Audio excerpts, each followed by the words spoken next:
Any resources that you're seeing on screen are available on my website. This is a diagram. I've been teaching how to read crochet patterns and diagrams lately, so I figured I better show you a diagram as well for those that want to continue the process of learning. You will notice right in the center we're going to start off. This is the very top of the Christmas tree, and we're going to make our stitches going around the center ring just like so. But these red lines are indicating to you that we're not slip stitching anymore. What we're going to do is that we're going to continue to make a continuous spiral every time, and what I really want you to pay attention to is these V stitches. Okay, there's two of them. There's one on this side and one on this side, and this makes that perfect shaped cone. But you will notice that when you get up to the next one, this V stitch is always on the second one over. Okay, you go higher, it's always on the second, and it's just like down here, it's always on the second. So every time we pass a V stitch on the second, we're going to put another V stitch on, and this allows it to grow very uniformly, just like you see in the photographs. To start this tutorial, we're going to create a slip knot, and I'm using a size 6.0 millimeter crochet hook today. This is Tulip. Love these crochet hooks. We're just doing a slip knot as normal, and then I want you to chain 4. Remember that the first one never counts as one. So 1, 2, 3, and 4, and I want you to create a ring, and we do that by going into the very first stitch just like so, grabbing the yarn through and through, and therefore we have our first ring. So chances are if you're trying this project you will have understand crochet a little bit. Now if you look at the diagram or written directions, I'm asking you to chain up 2, 1 and 2, and now what I want you to do is put 16 double crochets all the way around the center of this ring. Remember, to double crochet is just wrap, going into the ring, pull through, you have 3 on your hook, through 2 and 2, and keep doing that all the way around. So you don't need to see me do 16 of these, just continue to do that, and we'll meet back up and you will have 16 done by the time we meet back up. So I now have 16 all the way around. In normal crochet I would ask you to slip stitch it to the top of the 2 chain, but I don't want you to do that. What I want you to do at this point is that I want you to double crochet and just immediately go into the first double crochet. So this is the chaining of 2 here. This is the 1 double crochet, and I want you to put 2 double crochets into that spot. Okay, so you're causing it now to start spiraling. Okay, because normally we would just keep it organized. So what I want you to do now is that I want you to go 8 stitches in double crochet. So let's count those out. So 1, 2, 3, 4, 5, 6, 7, and 8. And on the 8th one, this is where I want you to put another double crochet into that same stitch. Okay, so it's directly across from each other. So now let's continue to go around, and we're just going to finish up this thing. So you don't need any slip markers, because I'm going to show you a tip in just a second as we get all the way around. You're going to notice this is going to start to buckle or close in like a bowl, and that's happening because the fact is that we're really not growing this out on an even level, so it should not stay flat. So I'm going to continue to go all the way, and you can basically tell on the first one when you've gone all the way around. And essentially the next stitch is right here, and this is your V stitch. Okay, and if you look at the directions, you will notice that there's 1 double crochet over the first V stitch, and the second one, as I kind of mentioned already, is that there's going to be 2 double crochets into that same spot. Okay, and now we just continue to double crochet as normal, and basically we're going to look for the next V stitch on the other side as it comes around. You can literally see it as it's coming around. And if you're not sure, just kind of pull it open. See? It's right there. So this is a nice little exercise to be able to identify your stitches. And so basically this is the V stitch, this is the first one, and now the second one is next, and that means that we put in 2 double crochets into that same one. So all you have to do now is just to continue to circle around and around, and every time you hit a V stitch, the second one always gets an extra double crochet in, and that just allows it to grow up to a nice beautiful topiary cone kind of idea.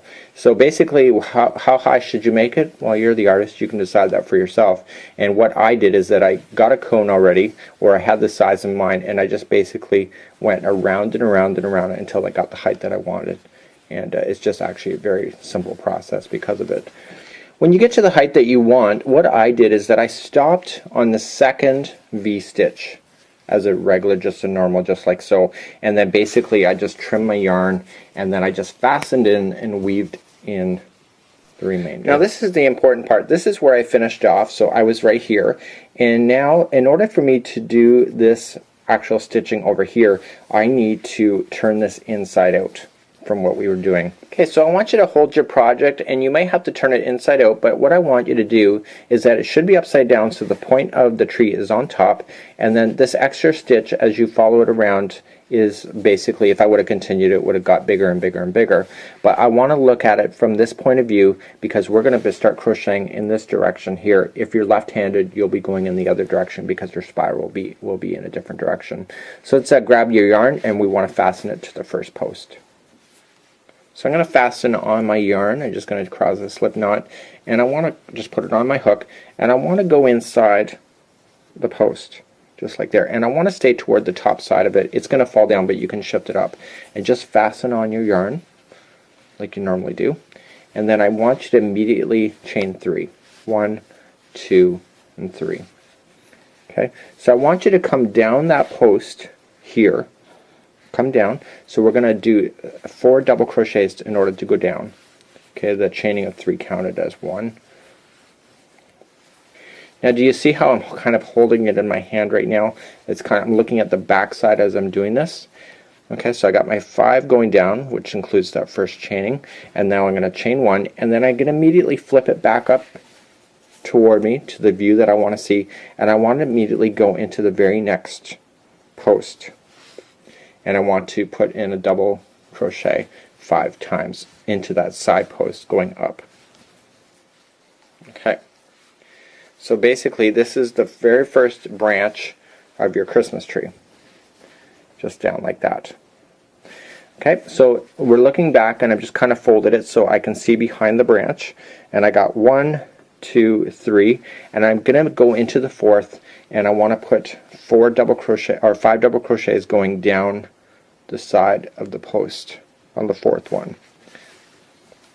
Normally in crocodile stitch I would have chained in between each one of the crocodile stitch scales, but I don't want to in here. I want to kind of keep it condensed, and I want to keep it so that the tree is looking really random instead of very uniform. So I've got 5 going down.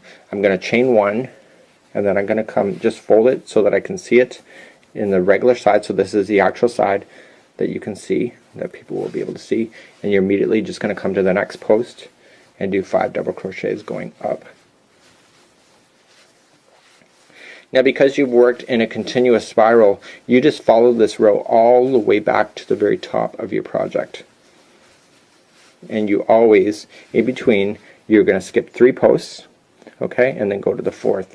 And so I'm continuing to rotate around. I started, and as I've rotated around, you can see as I'm following the rows, I'm now starting to be a little bit higher because the spiraling is working its way up.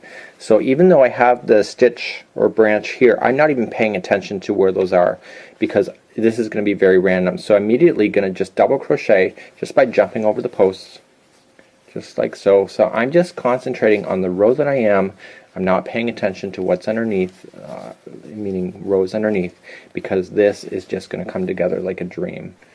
So I'm working my way all the way back to the top. As you can see here, I got this cute little Christmas shrub. If you were to do something like that. These stitches are getting harder and harder to see up at the top, but we still continue. We just pull it, and we just look for it, and we just see, okay, where are the stitches going?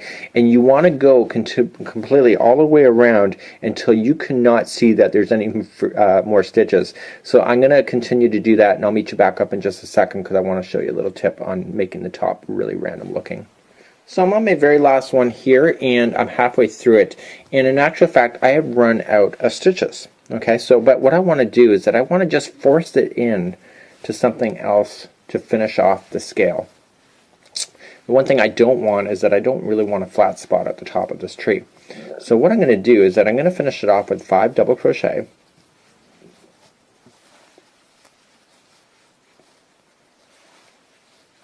Just like so. Okay, and so what I want to do then is just I want to trim my yarn